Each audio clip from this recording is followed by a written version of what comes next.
This is GARIS, Masculist, MGTOW flyers. That is 2 3-page essays on the themes of masculism and MGTOW, written by and read aloud by Prof. Dr. Hugo de GARIS.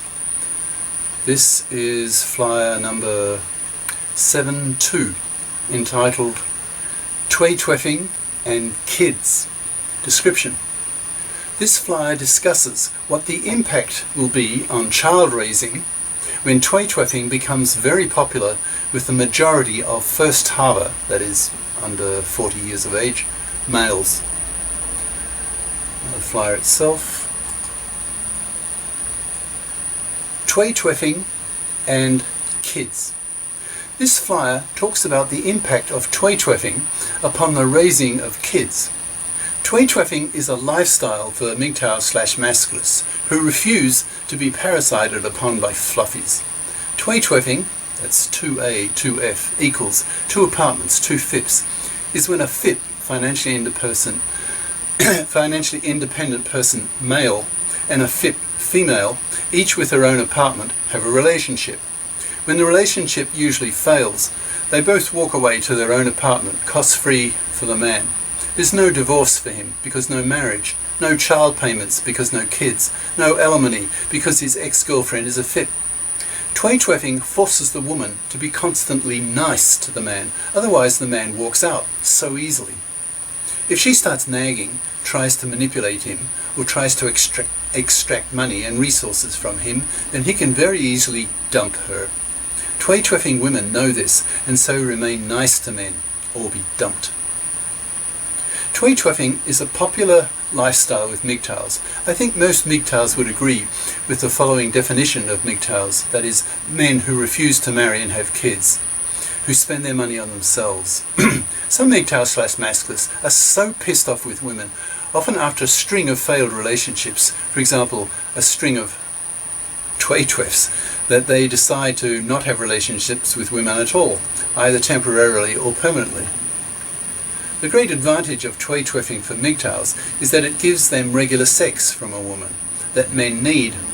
Men evolve to strongly want to penis women. It is their raison d'etre.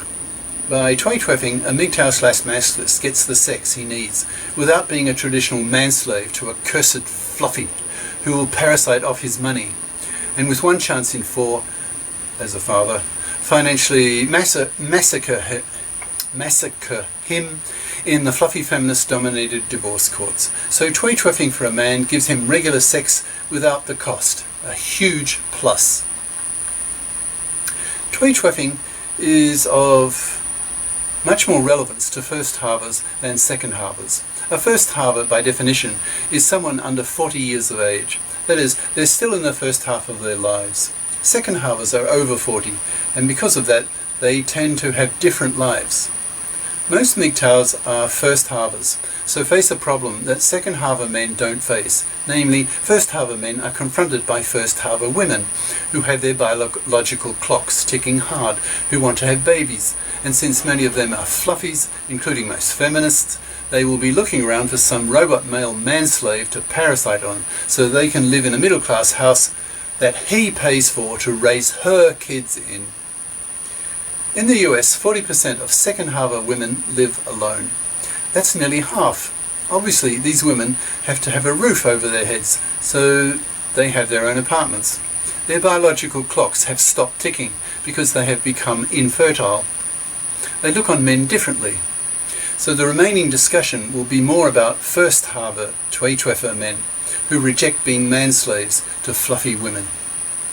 More and more men are twaytweffing, refusing to even have sex with fluffies, preferring to have sex with fit women, which puts even more moral pressure on fluffies to become fit women. If they are fluffies, increasingly, they won't even be sexed by men, not even pumped and dumped. So, what will all these unsexed, unmanned fluffies do with their lives? They are female, so their raison d'etre is to have babies and raise the next generation. Evolution has powerfully selected this in all females, and human females are no exception.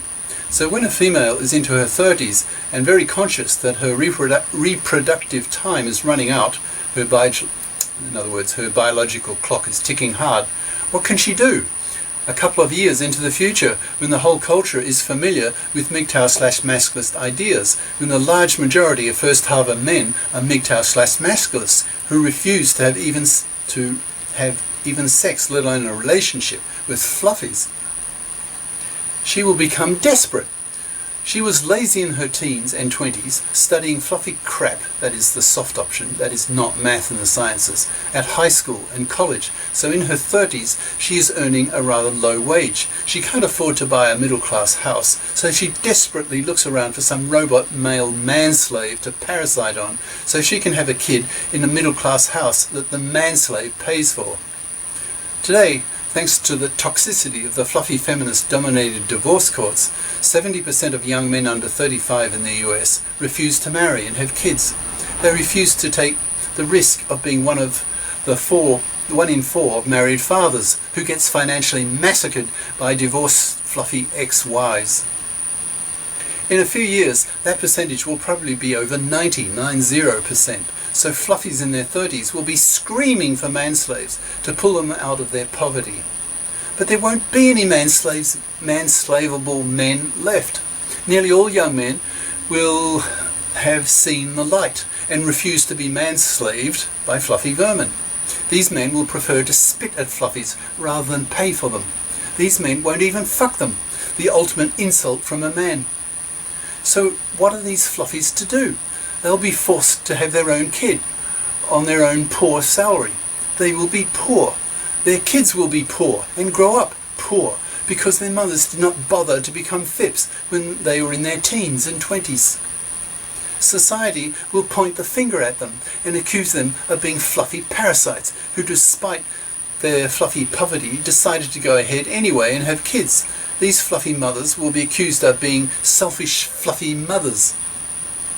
Many of these selfish fluffy mothers will rely on the government to give them handouts, so they will transfer parasiting off a manslave to parasiting off the taxpayers, so they remain parasites. If the government brings in a Twaytweff tax, aka also known as a bachelor's tax, then if it becomes large enough to be really burdensome to Twaytweffing males, they can always skip the country. One of the beneficial side effects of being a Twaytweffer is that you are not locked into a financial cage the way a manslave robot male is. A Twaytweffing male can just uproot himself and move to a poor third world country where the cost of living is much less, if he has saved enough to retire, say in his 40s. The net effect of all this is that the population will crash until it gets so bad that the gender politicians, so hated by the masculists, will be forced to amend the gender laws, reforming the divorce laws to give men equal rights, for example, joint custody by default, no alimony, the original owners keeps the house, etc. Bringing in the paternity rejection right, etc., so that men become more prepared to be fathers. This men-fairing of the gender laws has to come. It's only a question of time. If it doesn't come quickly, then the US population gets wiped out, and similarly in other comparable countries. It has to come. Another net effect is that fluffies get wiped out, which is the main point of masculist ideology. The primary political goal of the masculists, who are much more political than the politically passive MGTOWs, is to wipe out fluffydom, that is manslavery, by wiping out fluffies, by refusing to have relationships with them, not even fucking them, giving fluffies the clear message how despised they are by MGTOW/masculists.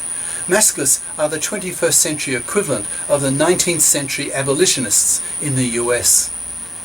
Cheers. Prof. Dr. Hugo de GARIS. Email profhugodegaris@yahoo.com. Website profhugodegaris.wordpress.com. YouTube channel name DeGaris, MGTOW, Masculist, Flyers. Sorry, I got that wrong. DeGaris, Masculist, MGTOW, Flyers.